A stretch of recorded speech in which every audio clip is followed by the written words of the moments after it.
So here we are, first week in April, and it's been a very, very busy time, but as we all know, the weather hasn't been very kind to us, so we have had some struggles with the weather.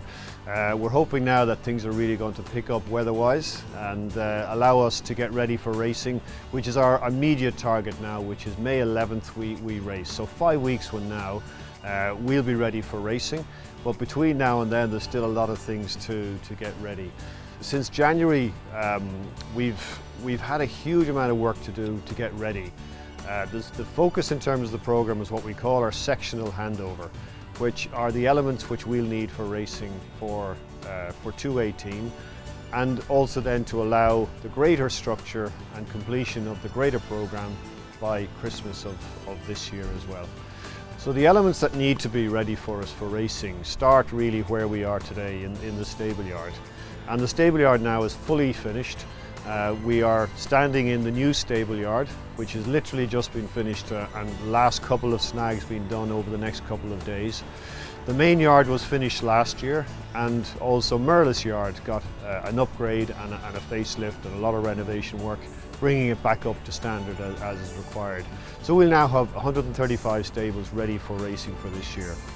Going from here then, if we think of it from the professional's point of view, we'll be heading towards a new saddling stalls, which will be completed in time, and that's on the existing new developing site. There's a new parade ring, and that will also be completed. Then as we go from the public side then, we will have temporary facilities this year, but in terms of elements that are going to be handed over in time, obviously, as well as those parade ring, pre-parade ring areas, we're going to have an entrance area which will have a new bistro in it. We'll have a playground ready, a brand new playground. And then we have the preserved structure from the old stand, the 1853 stand. And that's what's called as the Queen's Room, two-level structure. That will also be completed in time for racing as well. So the temporary facilities that we're going to have for this year will include a double-decker marquee, so a two-level structure. It's very similar to last year, where we'll be able to cater upstairs and downstairs in that for people coming in and get a fantastic experience on the day. Some great views of the site. We'll also have a public facility as well, a grand hall, again similar to last year. In there there'll be food and drink and bedding facilities. Then we'll also have a viewing stand, which will give people a good chance to see over the site and see over the racing for this year, which is critical to that experience.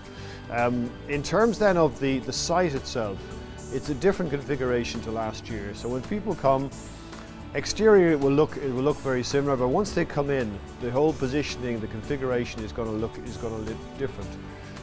What people will see is a chance to see what the finished elements are going to be like.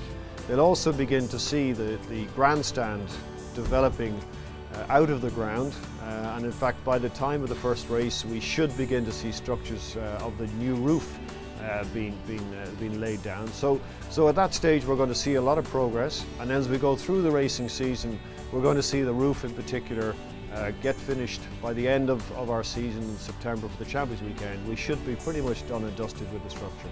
So again, like last year, we have a truncated season to facilitate the development, but it also means that we're going to be very active in that period. Hopefully we'll get some good weather. We're certainly going to have some very good racing, and finishing, as we mentioned, with a great weekend, Champions Weekend.